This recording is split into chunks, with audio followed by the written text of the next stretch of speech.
Bismillah, alhamdulillah, wa salatu wa salam ala Rasulillah. We had actually finished hadith, I think, number 210, and we were about to read hadith number 211. But anyhow, I forgot the book, but I'll mention to you the meaning of the hadith, and we will read the exact text in Arabic and English, the exact wording next time. I'll try to remember as much as I can. So the following hadith in this book, actually before we go to the following hadith, remember the last time we talked about the hadith number 208 and 209. They talked about people who died in battle, but they had also committed a certain violation during that battle. Remember the hadith where the Sahaba were going around and looking at the people who were killed in the battle, and they were saying, here's a martyr, here's a martyr, here's a martyr. And then the Messenger ﷺ said to them, when they came to one of those people, they said, this is a martyr. He said to them, absolutely not. He stole from the spoils of war. All he stole was a cloak. And he said that I saw that cloak burning on him in the fire of hell. And then, of course, when the Sahaba, the disciples and the companions of the Prophet, heard that, they basically got scared. Some of them were taking it a bit lightly, and so a couple of people actually a man brought back something he had also taken from the spoils, and I think he took it not as if he was stealing, but maybe he took it thinking it's insignificant because it was only a shoelace. So he brought it back to the Messenger ﷺ, and the Messenger mentioned to him that this would have been this would have been we talked about this hadith. This is Muslim or just one hadith? One hadith. No, this we talked about before. I'm just going back to it briefly.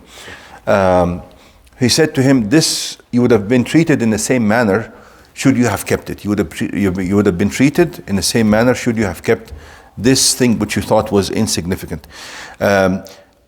These ahadith show that the punishment was quite grave for something that we would normally think that it is not. We would think it's a bit trivial. Somebody stole, a cloak or a coat, another one kept a shoelace. It seems that when people are engaged in something that is very noble in the sight of Allah, such as fighting for the sake of Allah, it is very inappropriate during that time to indulge in something that is indecent, such as stealing or something like this. You see, for instance, in the verses of Hajj, the verses of pilgrimage in Surah Al-Ma'idah, where Allah speaks about prohibition of hunting game while you are on the journey to pilgrimage. And he said that if you do it by mistake, then you should expiate by doing such and such. And then at the end of the verse he says, وَمَنْ عَادَ فَيَنْتَقِمُ اللَّهُ مِنْهُ وَاللَّهُ عَزِيزٌ ذُو انتقام. He says, and whoever goes back to doing this, Allah will take retribution against him. So it's a very, very strong threat, because you are supposed to be going for Hajj, and you're supposed to be engaged in worshipping Allah Azza wa Jal. You shouldn't be engaging in anything that is prohibited. While we see the following hadith that actually comes next in the book of Sahih Muslim, it is the hadith of Tufail ibn Amr al-Dawsi. Tufail ibn Amr al-Dawsi, he was a companion from a tribe called Daws. It is the same tribe from which the companion Abu Hurairah comes from. So Tufail ibn Amr al-Dawsi here mentions a report or a story of a man who was from his tribe, who also accepted Islam, and then he migrated from his tribe to the Messenger sallallahu alaihi wasallam in Medina. And it seems that this man got sick in Medina, and there was at the time an illness that was prevalent in Medina. It was in the form of severe fever and pains, and many of the companions of the Prophet suffered from it. So this man became so sick that he couldn't take it anymore, and he decided to commit suicide. So he took a piece of, the metal part of the arrow, the tip of the arrow, the metal part, it's very sharp, and he فَقَطَعَ بَرَاجِمَهُ. Barajim means the joints between the fingers. So he went like this, kept cutting, and he continued to bleed until he died. And of course, you know that suicide is extremely prohibited in Islam. If somebody commits it knowingly, intentionally, and willingly, and was able to prevent himself, but he did it anyhow, then it has a strong punishment in Islam, which we read before. So despite committing this severe sin, when this man died, At-Tufail ibn Amr, his friend, saw him in a dream, and he actually saw him in a good state, not an evil state. I mentioned this because the previous two hadith mentioned, although this man was a martyr and he was hit by an arrow and he died, and they said he's a martyr, Prophet ﷺ said, I saw him, meaning Allah showed him his state and his condition. Allah revealed that to him, that he was in the fire of hell, being punished for that sin. Of course, he will be punished, and then he will be exited from the fire, because he is also a believer, and he has also good deeds. So he will be rewarded for his good deeds. But Prophet was warning that he was going to be punished for that evil deed. While here, this man, the friend of At-Tufail, who committed suicide, which is an evil sin, what happened is, he saw him in a good state. The Tufail saw him in a dream, in a vision, in a good state, and he was surprised. But he saw him with his hand wrapped, the hand that he cut. He saw it wrapped. So he asked him in the dream, he said to him, how did Allah treat you? He says, Allah treated me well. He forgave me because I migrated to His messenger. He says, so why is your hand wrapped? He said, Allah said to me that we will not fix what you damaged yourself. So he went and reported this vision and dream to the Messenger sallallahu alaihi wasallam, and the Messenger sallallahu alaihi wasallam, when he heard that dream, he raised his hand and he made an invocation for this man. He says, Allahumma wali yadayhi faghfir. Oh Allah, forgive his hand as well. Forgive his hand as well.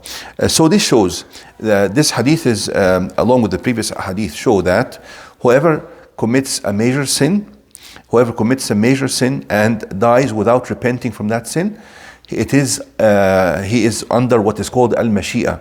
He is under the will of Allah. There is a assigned punishment for that sin, but whether or not this punishment will befall that specific person, we do not know. Some people Allah may choose to punish for reasons that Allah knows best, and some people He may choose to forgive for reasons that Allah knows best. They may have other deeds, like this man had some such good deeds that resulted in him being forgiven, while the other ones were punished. So what we say is that committing major sins puts the person at risk, puts him under this mashi'a, under the choice of Allah whether to punish him or not to punish him.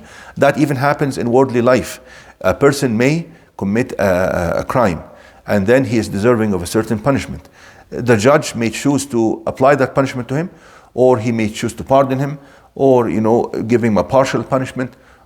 Anything could happen. So same thing, this man, the friend of At-Tufail, he was basically pardoned by Allah, and all that happened to him is that his enjoyment of paradise was limited because he was left with this disability of his hand. But even that, the Messenger ﷺ prayed for him to be lifted. And of course, we believe that, inshallah, by the will of Allah, he will be forgiven even for that. Alhamdulillah Rabbil Alameen. Before I conclude, this was the next hadith. But before I conclude, I would like to mention that At-Tufail ibn Amr, the story of his acceptance of Islam was that he came to Mecca. He's from this tribe called Daws. He came to Mecca and he was informed of the presence of a man called Muhammad, the Prophet Muhammad, and of course he heard bad things about him. So, but he was wise enough. He says, okay, I will go and make my own decision. I won't listen to what the people say. So he went, and Tufail was actually a poet. So he felt that he could actually challenge the Prophet Muhammad ﷺ by displaying some of his own poetry. He didn't know what this matter was about. He didn't know it was a religion from Allah. He thought, oh, he's reciting some words, I will recite some words. So he went to him and started reciting some poetry. And the Messenger ﷺ, all he did is he recited, قُلْ هُوَ اللَّهُ أَحَدٌ قُلْ أَعُوذُ بِرَبِّ الْفَلَقِ وَقُلْ أَعُوذُ بِرَبِّ النَّاسِ. And of course, these people were very strong experts in the Arabic language and eloquence, and he realized that whatever he had said, all this poetry that he has said, and he was a famous poet, does not match the wordings and the order of the words and the style of these three short chapters of the Quran, and he immediately accepted Islam. So and then he mentioned to the Messenger ﷺ, he said to him, you are being persecuted in this land, why don't you come to us? We will protect you. And the Messenger ﷺ said to him, he declined that offer, because obviously Allah had willed for the Messenger to migrate to Medina instead. So he went, he said to him, go back home and call the people to whatever you know of this religion, and then you can come and catch up with me if I migrate to a different land. So he went back and he called the people and told them, and then they wouldn't accept. Except the only person who accepted later was Abu Hurairah himself. But he came back to the Messenger ﷺ and said to him, Inna Dawsan qad asat Allah wa rasulah. He says, my tribe Daws has violated and disobeyed Allah and His Messenger. I ask you to make invocation against them for Allah to destroy them. So the Messenger raised his hand and said, Allahumma hdi Dawsan wa'ti bihim. He says, oh Allah, guide the tribe of Daws. Instead of making invocation against them, he made an invocation for them. Wa'ti bihim means bring them. So that was after the migration to Medina. He came to him and said to him, I went and stayed and called them and they wouldn't listen. But then when the Messenger told him, go back to them, I've made invocation to them. And then Tufail mentioned to the Messenger that, can you send something like evidence or some kind of proof, so that maybe it will have a strong impact on them. And something like a miracle, basically. He was asking for something like a miracle. So the Messenger basically made an invocation, and what happened is the whip that Tufail had, he had a whip, basically became almost like light. And he actually walked through the desert with this whip, and it would light in front of him. And that was the sign that he took back to the people of Daws.